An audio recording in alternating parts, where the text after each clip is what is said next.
Hello, this is Step 11, Study 2, and I have a funny story for you today. We're going to be reading out of Psalm 27, and you'll recognize the verse when we come to it in a few minutes. But when my son was 6 years old, he was trying to learn this chapter, and he came to the verse and he said, "Even though an army attacked me, I will be continent." So keep that in mind when we go over the scripture ourselves. You see, we may be finding that reaching out to God and growing our conscious awareness of His being with us and contact with Him, we may find that at first we start out asking for our needs, particularly get me away from this addiction. But with practice and time, we find that we are longing to be with Him just because it's a joy to be with Him. As we get to know Him better and better, we find that we want to know Him more.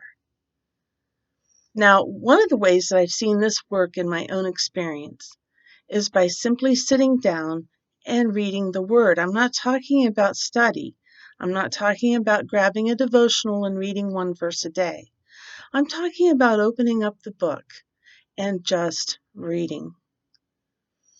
It's a situation where you get filled with His Word. It just kind of pours into you and becomes part of you.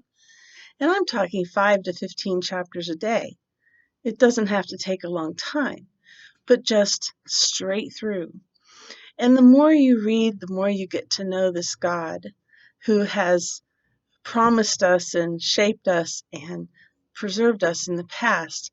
And we will realize that we can trust Him with our futures. All right, so here's King David again, Psalm 27, the first few verses. The Lord is my light and my salvation, so why should I be afraid? The Lord is my fortress, protecting me from danger, so why should I tremble? When evil people come to devour me, when my enemies and foes attack me, they will stumble and fall. Though a mighty army surrounds me, my heart will not be afraid. Even if I am attacked, I will remain confident. Okay. The one thing I ask of the Lord, the thing I seek most, is to live in the house of the Lord all the days of my life, delighting in the Lord's perfections and meditating in His temple. For He will conceal me there when trouble comes. He will hide me in His sanctuary. He will place me out of reach on a high rock. Then I will hold my head high above my enemies who surround me. At His sanctuary I will offer sacrifices with shouts of joy, singing and praising the Lord with music. God bless.